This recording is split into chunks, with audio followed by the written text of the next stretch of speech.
The mid-morning sun filtered through the dusty windows of the rural Illinois warehouse, casting long shadows across rows of forgotten military surplus containers.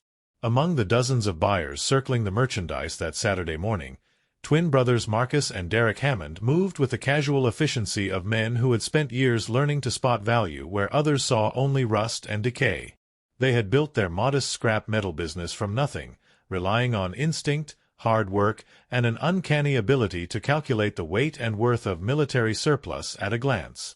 Today's estate auction promised the usual assortment of empty ammunition boxes, steel shelving units, and corroded equipment destined for the recycling yard. Nothing particularly exciting, nothing that would change their lives, or so they believed as they scanned lot numbers printed on weathered cards tied to each item with fraying twine. The brothers had developed their routine over 5 years of attending these auctions together. Marcus handled the calculations, his mind working like a calculator as he estimated tonnage and current scrap prices. Derek managed the logistics, mentally mapping out how they would transport, store, and process each potential purchase. They communicated in glances and subtle nods, a language developed since childhood that made them formidable competitors in the cutthroat world of surplus acquisition. Other buyers had learned to watch the Hammond twins carefully, knowing that if they showed interest in something, it was probably worth more than it appeared. Today, however, the brothers seemed distracted, perhaps bored by the predictable inventory spread before them in the cavernous space. The sealed wooden crate sat in the far corner of the warehouse, almost overlooked among stacks of folding chairs and filing cabinets. Its position suggested it had been an afterthought, perhaps discovered late in the estate inventory process and added to the auction manifest without much consideration. The container measured approximately 6 feet long, 4 feet wide, and 3 feet deep, constructed from thick timber planks that had weathered to a silvery gray patina. Military stenciling still visible on its sides indicated it had been packed in 1945, though the specific contents designation had faded beyond legibility. Heavy steel bands reinforced each corner, and the entire crate remained sealed with its original nails, undisturbed for what appeared to be several decades based on the accumulation of dust and cobwebs covering every surface. Before we go any further, we're incredibly close to hitting 6,000 subscribers on this channel, and your support means everything to us as we continue bringing you these amazing discovery stories from around the world. If you're enjoying this incredible tale of what these twins found inside that sealed wartime crate, make sure to hit that subscribe button and activate notifications so you never miss another fascinating story. And if you're really loving the content, consider becoming a channel member with super thanks. It directly helps us research and produce these detailed narratives that bring forgotten history back to life. We're also curious about our growing international community, so drop a comment below telling us where in the world you're watching this video from. Now, let's get back to what Marcus and Derek discovered when they finally cracked open that mysterious sealed container. Derek noticed the crate first, drawn by the unusual weight notation on the lot card that suggested significantly more mass than the container's size would typically indicate. His practiced eye caught the detail that others missed. The crate sat lower on its wooden pallet than it should, compressed by tremendous internal weight that had slowly compressed the support structure over decades.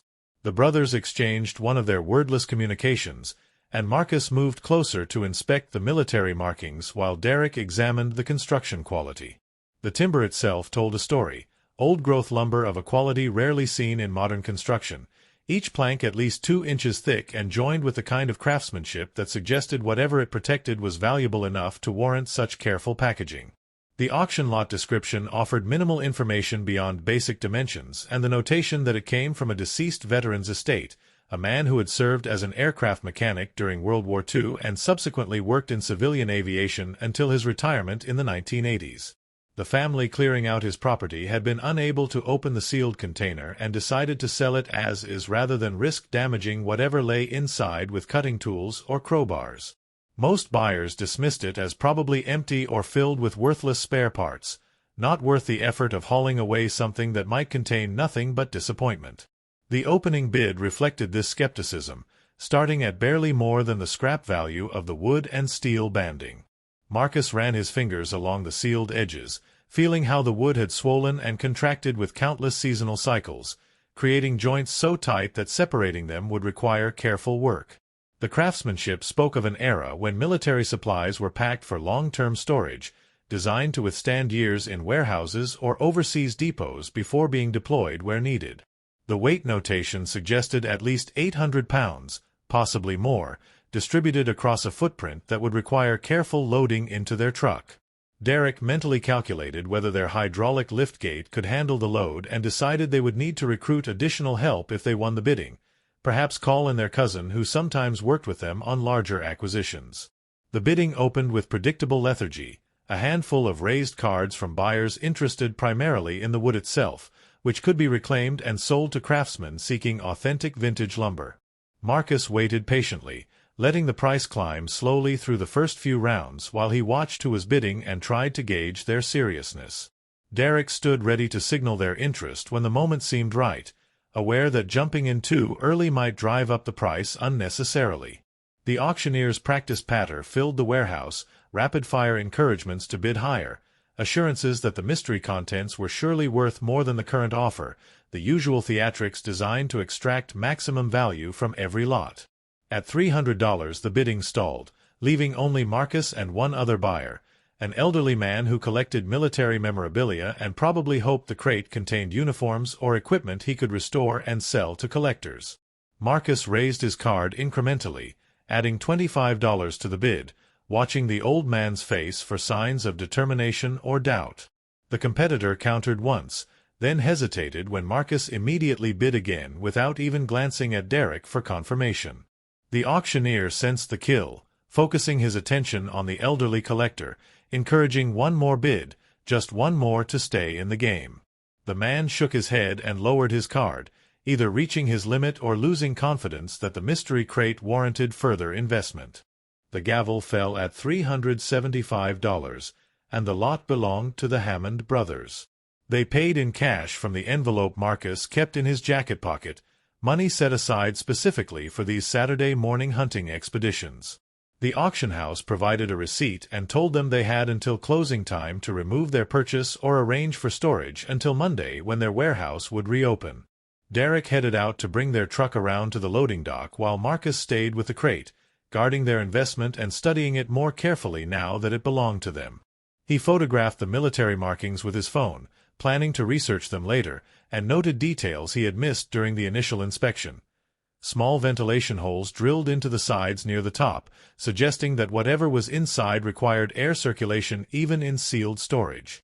Loading the crate proved as challenging as Derek had predicted. The warehouse manager brought a forklift to move it onto their truck, the engine straining slightly as the forks lifted the massive weight. The brothers watched carefully, ensuring the load remained balanced as it transferred from warehouse floor to truck bed. Once secured with chains and ratchet straps, the crate dominated their vehicle, leaving no room for any other purchases they might have made that day. Marcus climbed into the passenger seat while Derek drove, both men sharing a sense of anticipation unusual for what they had assumed would be a routine scrap run. The weight of the container suggested dense metal, possibly engine components or machinery, which would be worth considerably more than the usual thin-walled surplus containers they typically purchased. The drive back to their workshop took 40 minutes along rural highways, past farms where harvest season was reaching its peak and fields of corn stood ready for cutting. Derek drove carefully, aware that the heavy load affected their truck's handling, particularly around curves where momentum wanted to carry them wider than normal. Marcus spent the journey researching military packaging codes on his phone, trying to decipher the faded stencils they had photographed. The numbers and letters followed patterns used by the Army Air Forces during World War II, that much he could determine, but the specific content designation remained frustratingly illegible in the photographs. Whatever was inside had been packed during the final year of the war, possibly even after victory in Europe Day in May 1945, intended for the continuing Pacific Campaign or for post-war storage in the massive surplus system that had grown to accommodate millions of tons of military equipment. Their workshop occupied a converted dairy barn on property their grandfather had purchased decades earlier, when land prices in rural Illinois were a fraction of current values. The brothers had invested steadily in equipment over the years, upgrading from basic cutting torches to hydraulic shears, metal saws, and sorting systems that allowed them to process material efficiently. A separate section of the barn served as their evaluation area, a space where they could examine potential treasures before committing them to the recycling process. Here they had discovered unexpected value before: rare copper fittings, vintage electrical components worth more intact than melted down, occasionally even genuine antiques that found their way into military surplus through decades of accumulation and disposal. The sealed crate would join these hopeful possibilities, at least until they determined what lay inside those carefully constructed wooden walls. Derek backed the truck into the barn while Marcus cleared space on their heavy-duty workbench, a massive steel table that had once served in a factory and now provided a stable platform for their most interesting projects. Together they rigged a chain hoist to lift the crate from the truck bed, the manual winch creaking as it took the weight. Slowly, incrementally, they raised their purchase and swung it over to rest on the workbench where proper lighting and tools would allow thorough examination. The crate settled onto the steel surface with a solid thump that resonated through the barn, a sound of substantial mass that promised something significant waited inside. Both brothers stood back for a moment, studying their acquisition in the better light of the workshop. The ventilation holes were more clearly visible here, 4 of them drilled at precise intervals along what appeared to be the upper portion of the crate. Someone had taken care to ensure whatever was inside could breathe, suggesting organic materials like leather or rubber that might deteriorate in completely sealed conditions. The steel banding showed signs of rust but remained structurally sound, a testament to the quality of materials available during the war before post-war economy measures reduced military procurement standards. Marcus retrieved his toolbox while Derek set up their camera on a tripod, a habit they had developed after discovering a rare motorcycle engine in an unlabeled container several years earlier. Document everything before opening, because once unsealed, provenance became harder to establish. The question of how to open the crate generated brief debate. Crowbars would be fastest but risked damaging whatever lay inside if they pried carelessly. Cutting the steel bands might destabilize the structure. Derek suggested removing the nails one by one, a tedious process but the safest approach for preserving both container and contents. Marcus agreed and selected a nail puller from his collection, a heavy tool designed specifically for extracting large construction nails without splitting the surrounding wood. He started at one corner, working methodically, driving the puller under each nail head and levering it out with steady pressure. The wood resisted, decades of compression having locked the nails firmly in place, but gradually each one surrendered to patient effort. The first nail came free with a screech of metal against wood that echoed through the barn.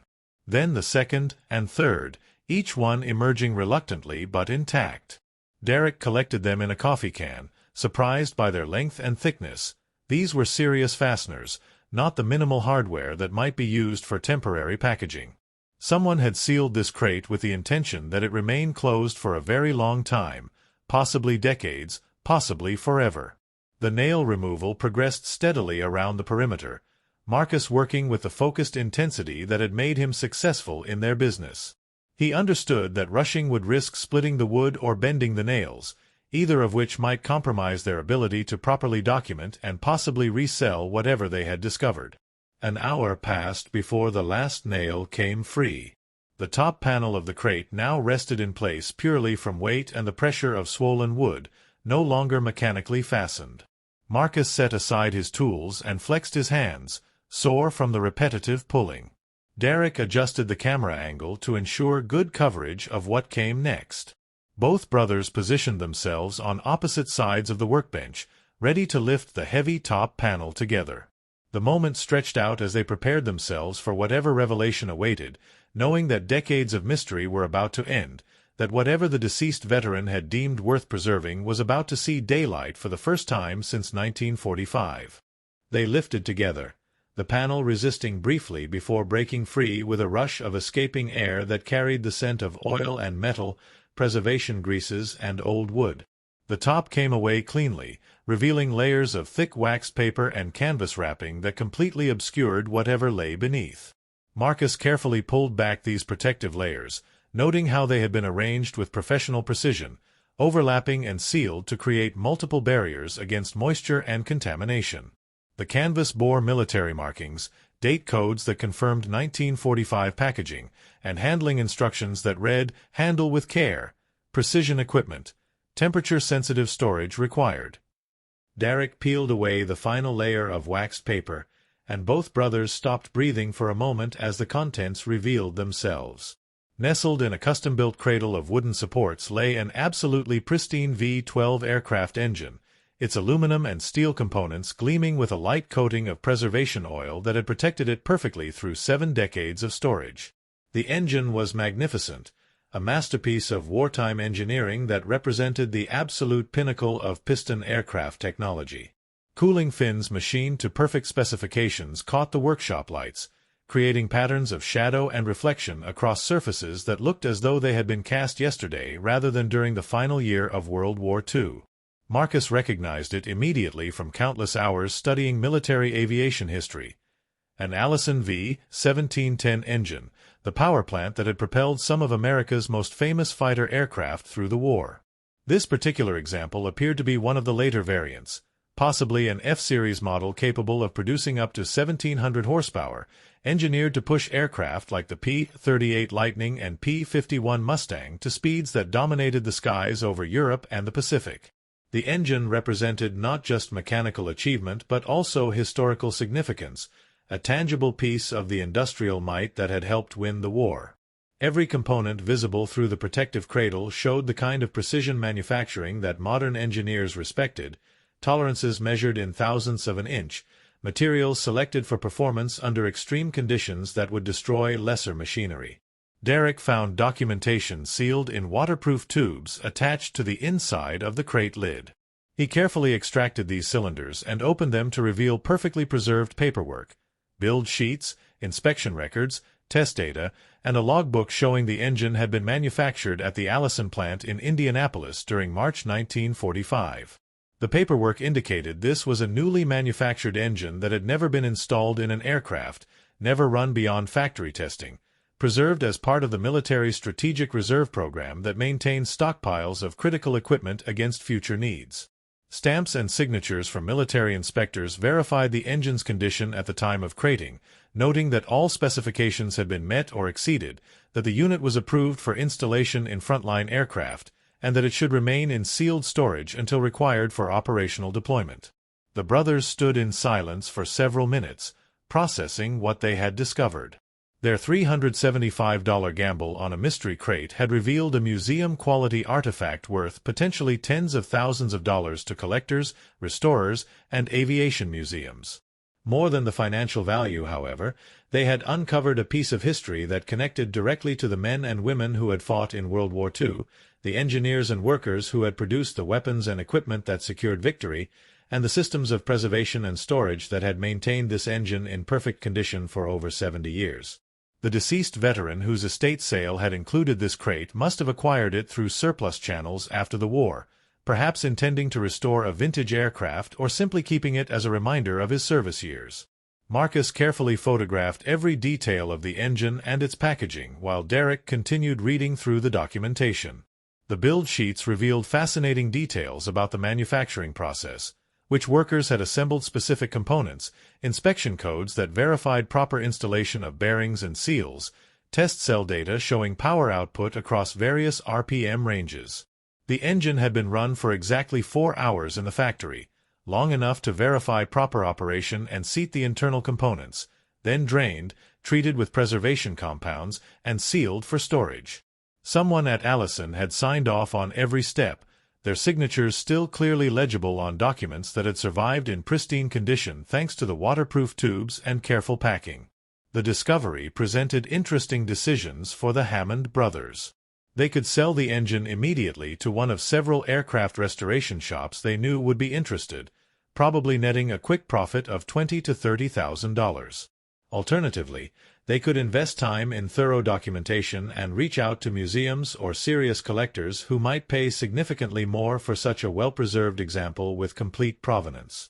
A third option involved attempting to locate surviving family members of the deceased veteran, offering them first opportunity to reclaim this piece of their relative's history, though legally the estate sale had conveyed clear ownership and they had no obligation to do so. Each path had its merits, and the brothers knew they would need to carefully consider their options before making any commitments. Derek suggested they spend the afternoon researching similar sales to establish a reasonable value baseline. Marcus agreed and added that they should probably consult with an aviation expert to verify the engine's condition and confirm their identification of the specific variant. The Allison V1710 had gone through numerous modifications during its production run, and small details could significantly affect both historical significance and market value. Certain subvariants had powered aircraft used in famous missions or by well-known aces, and if this particular engine matched one of those specifications, its value could increase substantially beyond the already impressive baseline for preserved wartime engines. They carefully repositioned the protective wrapping around the engine, not sealing it completely but ensuring it remained protected while they conducted their research. The crate itself had significant value to collectors seeking authentic packaging and shipping materials from the period, so they treated it with corresponding care. Marcus made detailed notes about the nail pattern and construction techniques, documenting how the crate had been assembled in case they needed to recreate that information for a future buyer. Every detail mattered when dealing with historical artifacts, and the brothers understood that provenance and documentation often meant the difference between a good sale and an exceptional one. The afternoon sun shifted lower toward the horizon as they worked, filling the barn with golden light that made the engine's polished surfaces glow with an almost ethereal quality. This single discovery represented several years' worth of typical scrap profits, earned in a single fortunate auction bid. More importantly, it validated their approach to the business, looking beyond the obvious, trusting their instincts when something seemed unusual, and taking calculated risks on mystery lots that other buyers avoided. The sealed crate had been exactly the kind of gamble that separated successful surplus dealers from those who played it safe and earned predictable but modest returns. Derek fired up their office computer and began searching auction records and collector forums for comparable sales. The results were encouraging but scattered. Preserved Allison engines sold anywhere from $15,000 to over $100,000 depending on condition, completeness, documentation, and the specific needs of buyers at the time of sale. A museum might pay premium prices for display purposes, while a restoration shop would focus primarily on whether the engine could actually run and be installed in an aircraft. The warbird community maintained several vintage fighters that still flew regularly at airshows, and these operations constantly needed spare parts and complete engines to keep their aircraft operational and safe. Marcus contacted an aviation expert they had worked with previously, a retired aircraft mechanic who had spent 40 years maintaining everything from small civilian planes to military jets.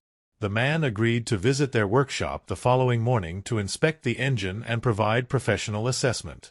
He sounded genuinely excited on the phone, explaining that he had worked on Allison engines early in his career but had not seen an unopened wartime example in decades. Most surviving engines had been installed in aircraft and run for thousands of hours, accumulating wear and requiring rebuilds. A factory-fresh example still wearing its preservation coatings was genuinely rare, possibly unique in the current collector market. As evening approached, the brothers secured their workshop and headed to the house they shared on the same property, their minds still processing the day's discovery. Dinner conversation revolved around possibilities and plans, interrupted by frequent internet searches for additional information. They found photographs of P-38 Lightnings in flight, their twin Allison engines creating the distinctive sound that pilots and ground crews had described as a menacing growl that announced American air power. They read about the engine's development history, how Allison had evolved the basic design through dozens of variants, constantly pushing for more power and better reliability. By the war's end, these engines represented the pinnacle of piston aircraft technology, though they would soon be rendered obsolete by the jet age that followed. Sleep came with difficulty that night, both brothers energized by their discovery and anxious to learn more from the expert's inspection the following day. Marcus lay awake considering the historical connections embedded in that engine block, the workers who had machined components, the engineers who had designed systems that could survive combat conditions, the pilots who had depended on Allison reliability to bring them home from missions over enemy territory. Every piece of wartime equipment carried these human stories, sacrifices, and achievements that had shaped the world they now inhabited. The engine was more than just valuable metal and historical artifact. It was a direct physical link to a generation that had faced existential threats and prevailed through industrial might and human courage. Morning arrived with the expert, a weathered man named Robert who moved with the careful precision of someone who had spent a lifetime around delicate machinery. He circled the exposed engine slowly, occasionally touching surfaces with experienced fingers that could detect subtle variations invisible to untrained eyes. He examined the documentation carefully, comparing build numbers with reference materials he had brought in a battered briefcase. His inspection took nearly an hour, during which Marcus and Derek waited with mounting anticipation, hoping their assessment of the engine's value would be confirmed by professional expertise. Robert finally straightened up and delivered his verdict with barely contained enthusiasm. The engine was indeed an Allison V1710 F series, specifically an F-30R variant manufactured for P-38L Lightning fighters during the final months of European production before VE Day redirected manufacturing toward Pacific theater needs. The R designation indicated a right-hand rotation model, paired with a left-hand variant to create the counter-rotating propellers that gave the P-38 its distinctive handling characteristics. The build quality was exceptional even by Allison's high standards, showing attention to detail that suggested this might have been destined for a special project or held as a reference standard. More significantly, the engine appeared to be completely functional, not just a display piece. With proper recommissioning including fresh fluids and seals, it could theoretically be installed in an aircraft and run. The expert's valuation ranged from $40,000 to $80,000 depending on buyer and market timing. A restoration shop actively building or maintaining a P-38 might pay top dollar for immediate need. A museum focused on World War II aviation would be interested, but might offer less since display engines required less functional perfection. Private collectors represented a wild card, sometimes paying irrational prices for emotionally significant pieces. Robert recommended contacting several specific organizations and individuals who had expressed interest in similar items over the years, providing contact information and suggesting approaches that would maximize the brothers' return while ensuring the engine found an appropriate home. As Robert prepared to leave, he mentioned one additional detail that caught the brothers' attention. The specific build date and serial numbers indicated this engine had been manufactured just weeks before Germany's surrender, during a period when Allison had already begun transitioning production toward anticipated Pacific theater needs. The strategic bombing campaign had devastated Japanese industry, but military planners expected a long, bloody invasion of the home islands would require maintaining maximum aircraft production through 1946 and possibly beyond. Engines like this one represented that preparation, ultimately rendered unnecessary by atomic weapons and Japan's subsequent surrender. This engine had never gone to war not because of defects or problems, but because the war had ended before it could be deployed. After the expert departed, Marcus and Derek discussed their options seriously. The financial gain was significant but not life-changing for their business. They decided to take the approach most likely to preserve the engine's historical value. They would donate it to a reputable aviation museum with the condition that it be properly displayed with full documentation explaining its significance. They would take a tax deduction for the donation, which would provide financial benefit while ensuring this piece of history remained accessible to future generations rather than disappearing into a private collection. The decision felt right, honoring both the veteran who had preserved the engine for decades and the workers and engineers who had created it during America's most challenging conflict. The process of arranging the donation took several weeks. Museums expressed tremendous interest, and ultimately the brothers selected a facility that specialized in World War II aviation and maintained several flying examples of the aircraft this engine had been designed to power. The museum's curators were thrilled to acquire such a pristine example and promised prominent display in their manufacturing and engineering exhibit. They would present the engine both as a technical achievement and as a symbol of the industrial capacity that had made Allied victory possible. Visitors would be able to see the precision machining, understand the engineering challenges of producing massive power from relatively compact dimensions, and appreciate the preservation effort that had kept this example perfect through 7 decades. The day finally came for transport, with the museum sending climate-controlled trucks and professional handlers to carefully pack and move the engine to its new home. Marcus and Derek watched as the crate, fully documented and photographed, left their workshop for the final time. They had generated far less profit than they might have through private sale, but both felt a satisfaction that transcended financial considerations. They had been stewards of something significant, and they had made choices that honored that responsibility. The veteran who had saved this engine, whose name they had learned during estate research, had clearly valued it beyond scrap metal or quick profit. By donating it to the museum, they extended that preservation ethic forward, ensuring that future generations could see and appreciate this remarkable piece of machinery. The story of their discovery spread through collector networks and military history communities. Articles appeared in aviation magazines detailing the find and praising the brothers' decision to donate rather than sell. Their business received unexpected publicity, leading to contacts from other collectors and estates interested in working with dealers who understood the historical value of military surplus beyond mere commodity metal. The Hammond brothers had stumbled into a discovery that changed their business trajectory, opening doors to a more specialized market where knowledge and respect for history mattered as much as efficiency in processing scrap. The empty space in their workshop where the crate had rested for those few weeks served as a reminder that fortune sometimes favored those willing to take chances on the unknown. Every sealed container they encountered afterward carried possibilities, though they understood that lightning rarely struck twice. Still, the experience had taught them valuable lessons about patience, research, and the importance of recognizing when something transcended its apparent value. The Allison engine had been worth far more than its weight in metal, and that difference had made all the difference.